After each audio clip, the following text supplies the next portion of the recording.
La familia Sackler es una de las más influyentes de Estados Unidos. Su apellido está plasmado en prestigiosas instituciones y museos desde Nueva York hasta Londres, pero también ayudó a desatar la crisis de los opioides en Estados Unidos. En esta edición de Efecto Naim, exploramos las consecuencias globales de esta tragedia de salud pública y hablamos con el reconocido periodista Patrick Radden-Keefe sobre cómo la familia Sackler generó su fortuna comercializando adictivos fármacos para el dolor sin importar las consecuencias.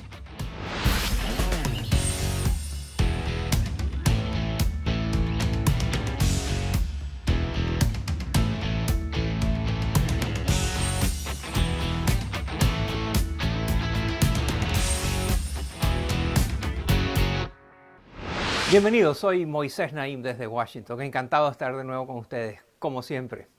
Hoy les voy a hablar de opioides, drogas que van desde la heroína hasta derivados de la heroína que pertenecen a esta familia del opio.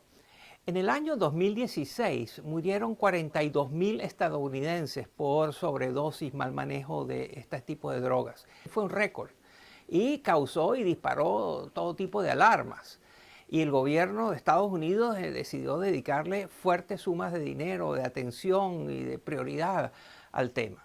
Y sin embargo, en estos últimos 2 años, el número de fatalidades producidas por los opioides ha aumentado. La gravedad de esta crisis es tal que el Centro para el Control de Enfermedades del gobierno de los Estados Unidos pronostica que para el año 2025 va a haber 100,000 estadounidenses muertos a raíz del uso de los opioides. Para entender mejor todo esto, hemos preparado un reportaje que les voy a mostrar a continuación. ¿Qué son estas drogas? ¿De dónde salen? ¿Cómo hacen para hacer tanto daño? ¿Y qué pensar al respecto? Miren.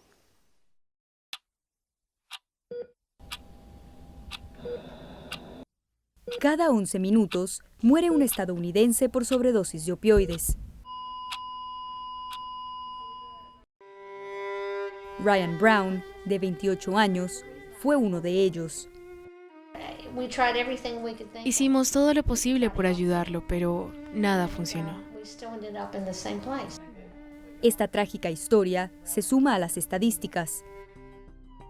En 2019 solamente murieron más de 50,000 estadounidenses por sobredosis de opioides, y reportes preliminares estiman que en 2020 la pandemia agudizó este tipo de sobredosis, aumentando las muertes a cerca de 67,500.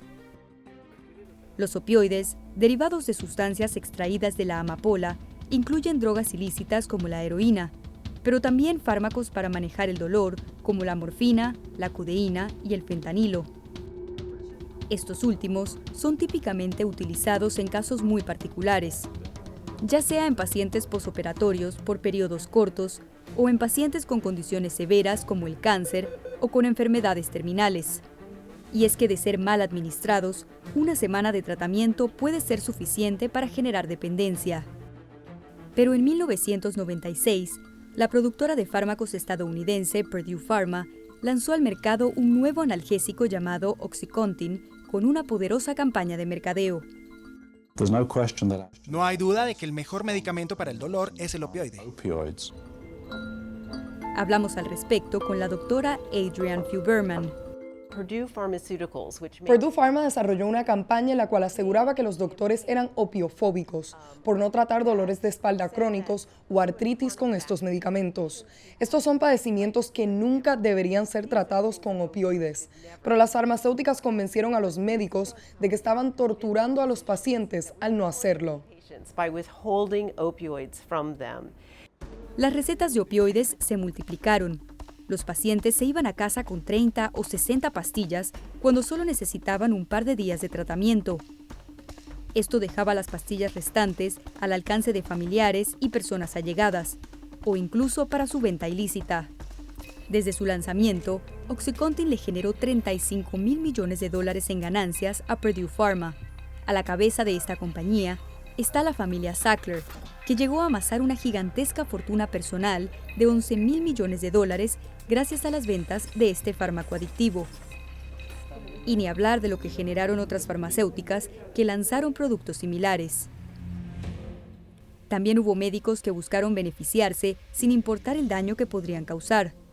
La Corte del Distrito Sur de Nueva York ya ha condenado a varios profesionales de la salud por aceptar sobornos de hasta $300,000 provenientes de la farmacéutica Insys Therapeutics a cambio de recetar más opioides. En 2010, comenzaron esfuerzos para disminuir las recetas de estos poderosos analgésicos.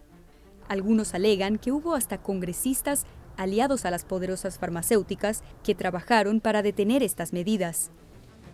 Pero el problema mayor es que para muchos pacientes ya era muy tarde.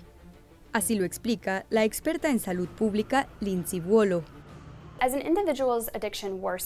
A medida que la adicción empeora, las personas terminan por acudir de manera ilícita a los opioides como la heroína y el fentanilo. Por eso, restringir el acceso a las recetas médicas para los opioides sin tratar a los adictos adecuadamente solo los llevará a las opciones ilegales que son más potentes y más mortíferas. En Estados Unidos, 4 de cada 5 adictos a la heroína comenzaron tomando analgésicos recetados. Desde New Hampshire hasta California, los opioides afectan a comunidades enteras. Esto, por supuesto, tiene graves consecuencias para la productividad y estabilidad, tanto de familias como de toda la sociedad. A finales de 2017, el entonces presidente Donald Trump declaró una emergencia sanitaria por la crisis de opioides. Pero los esfuerzos para frenar este mortífero problema se han quedado cortos y el desafío ahora se complica internacionalmente. El peligroso opioide sintético fentanilo, que inunda las calles de Estados Unidos, proviene en su mayoría de China. Presiones internacionales lograron que el gobierno chino prohibiera en 2019 la producción y venta de este opioide. Pero para 2020, los vendedores ya habían desarrollado un mecanismo clandestino para vender fentanilo y sus componentes químicos directamente a los consumidores vía Internet. Y no solo los venden a clientes en Estados Unidos, sino también en Europa y entre los cárteles de la droga mexicanos. El gobierno de Joe Biden se ha propuesto frenar este tráfico ilícito de opioides, así como responsabilizar a los ejecutivos de las farmacéuticas por desencadenar esta crisis de salud pública. Y es que desde 1999 ya han muerto 500,000 de personas por sobredosis de opioides en Estados Unidos, una cifra aún mayor que la población de toda la ciudad de Miami. La epidemia de los opioides, grave, importante y aún fuera de control. Al regresar a la pausa vamos a hablar de una familia que tiene mucho que ver con esto, la familia Sackler. Al regreso.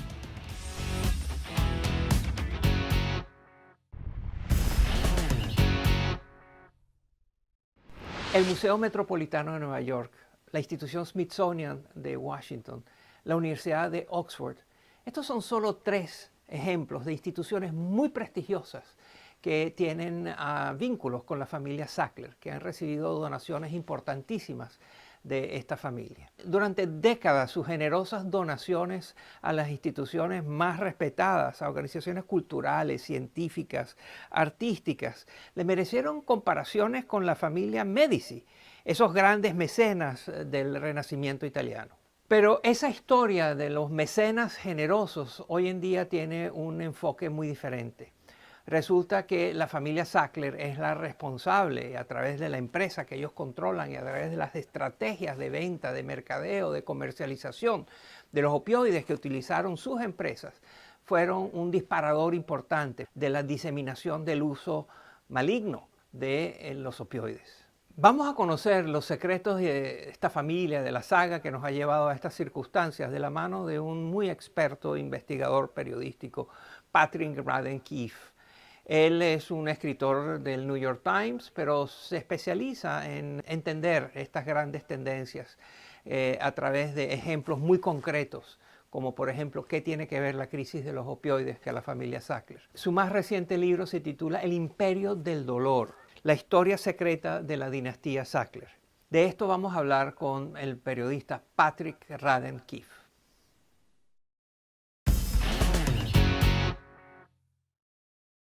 Bienvenido Patrick Radden Keefe a este programa. Encantado de tenerte con nosotros.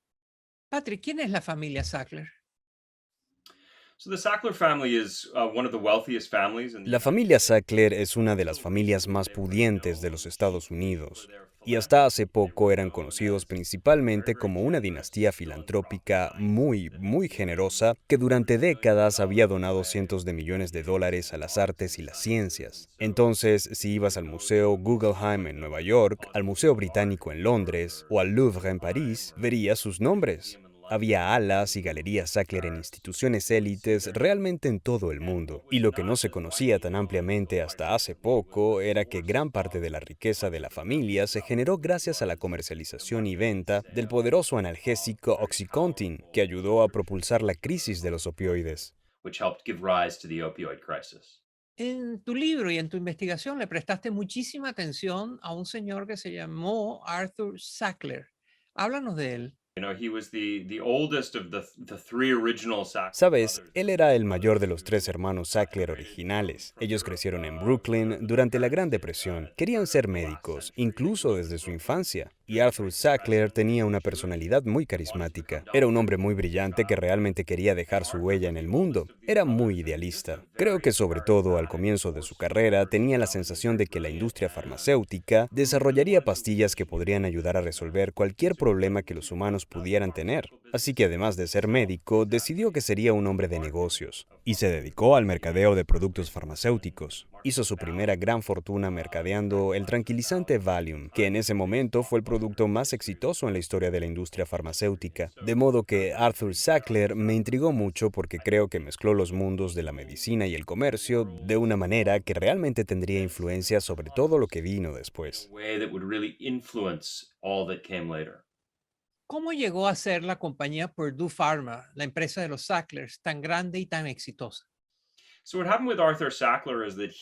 Lo que sucedía con Arthur Sackler es que siempre traía consigo a sus hermanos pequeños, a Mortimer y Raymond. Ellos también se convirtieron en psiquiatras como su hermano mayor. Y luego lo que Arthur hizo fue básicamente comprarles una compañía farmacéutica. Se llamaba Purdue Frederick. Era una empresa que producía productos muy poco atractivos, que no requerían una receta médica. Tenían un laxante, por ejemplo, un producto que quitaba la cera de los oídos. Era un negocio sólido y a lo largo de los años fue rentable. Pero en realidad no fue hasta finales de los años 80 cuando esta empresa comenzó a hacer investigaciones realmente innovadoras para desarrollar sus propios medicamentos recetados y entrar al negocio del manejo del dolor. Purdue Pharma fue una empresa pionera en utilizar tácticas muy agresivas, muchas veces engañosas, para vender medicinas que tenían un gran poder adictivo y efectos colaterales negativos. Sin embargo, ellos sabían cómo disfrazar eso y lograban vender. Háblanos de eso. Sí, en los años 90, Purdue desarrolló esta droga llamada OxyContin. Con ella, la familia Sackler y la compañía querían posicionar un opioide en el mercado que fuese utilizado de manera mucho más amplia, para lo que ellos llamaban el dolor no maligno, el dolor crónico. Pensaron que ese era un mercado enorme de decenas de millones de personas y querían alcanzar a esas personas. Pero, ¿cómo se hace eso cuando los médicos se muestran reacios a recetar estos medicamentos? La respuesta es minimizar las propiedades adictivas. Entonces tenían un ejército de cientos de representantes de ventas que decían una y otra vez, estas drogas no son adictivas. Distribuyeron literatura falsa que sugería esta idea. Invitaban a los médicos a tomar vino y a cenar. Y hay estudios que demuestran que si se ofrecen este tipo de pequeños incentivos a los médicos, se puede cambiar la forma en que estos prescriben. Purdue Pharma llegó a gastar $9 millones al año solamente en comida para los médicos. Organizaban viajes en complejos turísticos con todo incluido y le pagaban a algunos médicos para que hablaran con otros médicos sobre los beneficios de OxyContin. Entonces era una verdadera maquinaria de mercadeo y me parece que fueron muy engañosos con respecto al producto que estaban vendiendo. Los Sacklers niegan haber sabido el uso que se le estaba dando al OxyContin, esta medicina que su compañía vendía. Pero tú encontraste evidencia concreta de que eso era falso, que ellos sí sabían lo que estaba ocurriendo. Debo decir que la familia no cooperó conmigo para escribir este libro. Es una obra extensa que abarca 3 generaciones, pero no me concedieron entrevistas. Y de hecho han amenazado con tomar acciones legales en mi contra. Así que tuve que ser creativo para poder contar la historia. Eso significó entrevistar a cientos de personas que habían trabajado en la empresa y que conocían a la familia, pero también obtener muchos documentos internos que han salido a la luz a través de procedimientos judiciales o que me han sido filtrados. La familia y la empresa siempre dijeron que en 1996 ellos lanzaron Oxycontin y que durante 4 años no supieron que habían problemas graves con el medicamento, y que cuando se enteraron fue porque leyeron al respecto en el periódico. Lo que descubrí fue documentos que demuestran que desde 1997 comienzan a haber discusiones a altos niveles sobre el hecho de que esta droga está siendo abusada por las personas, que se están volviendo adictas, que están sufriendo sobredosis y en algunos casos muriendo. Al regresar de la pausa, el periodista Patrick Radden-Keefe nos habla sobre la integridad de la FDA, el organismo estadounidense encargado de aprobar el uso de los medicamentos. Y la FDA aprobó el Oxycontin en un tiempo récord, en menos de 1 año, con algunas afirmaciones bastante exageradas sobre cuán seguro era que resultaron ser falsas.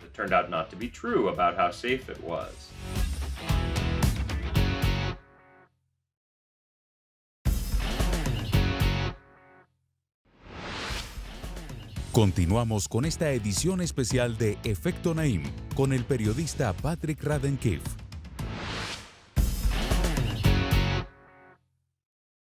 La familia Sackler mantiene que el enfoque hacia ellos es errado, que lo que hay que enfocarse es el gobierno que creó las reglas, condiciones y permisos para que ellos operaran como operan. Y en todo este proceso aparece un personaje que se llama Curtis Wright, que trabajaba en el gobierno. Háblanos de esto. La Administración de Alimentos y Medicamentos, FDA por sus siglas en inglés, es el organismo regulador de los Estados Unidos, del cual tienes que obtener autorización si quieres vender un nuevo medicamento. Se supone que ellos evalúen la eficacia y seguridad del mismo, que aprueben tu capacidad para venderlo, así como las afirmaciones que puedes hacer para mercadearlo. Y la FDA aprobó Oxycontin en un tiempo récord, en menos de 1 año, con algunas afirmaciones bastante exageradas sobre cuán seguro era que resultaron ser falsas. El responsable de ese proceso fue Curtis Wright, y después de aprobar Oxycontin dejó la FDA. Al año se fue a trabajar para Purdue Pharma con un salario 3 veces mayor al que tenía en el gobierno.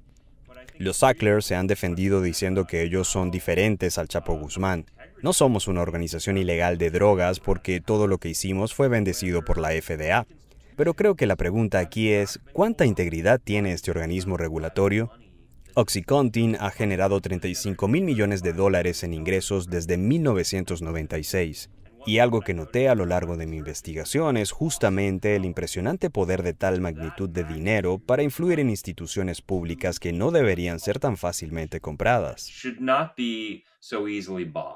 Desde que la compañía comenzó a vender Oxycontin, los Sacklers y la compañía ha sido demandada literalmente miles de veces. Se la pasan en los tribunales y hay muchísimo dinero en juego.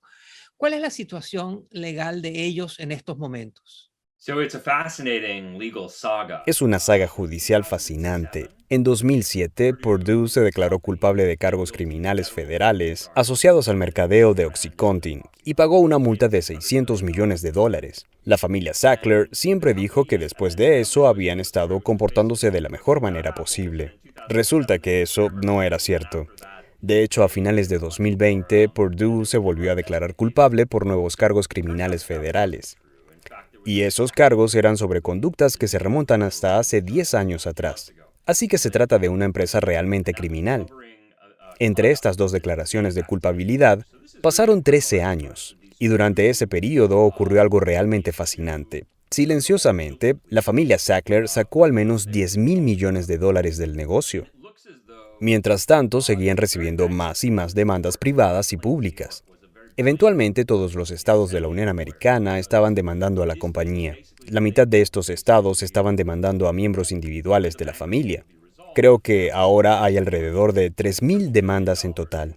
Y la familia, habiendo retirado $10 mil millones de Purdue, dijo, la empresa no puede defenderse de estas demandas porque no tiene dinero. Así, la compañía entró en bancarrota y ahora todos los acreedores están luchando por lo que queda de la empresa, por las migajas. Y parece que declarar bancarrota en una corte en Nueva York fue una movida muy brillante porque, de ser aprobada por el juez, la familia tendrá que pagar un poco más de $4.000 millones para ayudar a remediar la crisis de los opioides. Pero podrán mantener la mayor parte de su fortuna, no harán ninguna admisión de haber actuado criminalmente y en cuanto a la crisis de los opioides se refiere, nunca más podrán ser demandados por reclamaciones de este tipo. Vamos a imaginarnos que tú eres un juez imparcial que ha recibido toda la información que tú, como periodista, has recogido y lo que se sabe a través del contenido de las demandas, etcétera. Sabiendo todo eso, ¿tú crees que hay algunos miembros de la familia Sackler a quien tú mandarías a la cárcel? Mira, creo que mi libro es sobre una saga familiar, pero también es un libro sobre un sistema gubernamental, judicial y económico que creo que protege a los superricos de tener que tomar responsabilidad real por sus acciones. Así que en el sistema actual, la mayoría de jueces dirían que sería difícil enviar a los Sackler a la cárcel. En Estados Unidos, si vendes pequeñas cantidades de heroína desde el baúl de tu carro, puedes ir a la cárcel por mucho tiempo. Pero si generas miles de millones de dólares, ayudando a crear una crisis de salud pública que mata a 500.000 de personas, a menudo estás protegido. Esto no me parece un desenlace particularmente satisfactorio desde el punto de vista moral, pero me temo que es bastante común, dada la forma en que Estados Unidos trata este tipo de cuestiones hoy en día.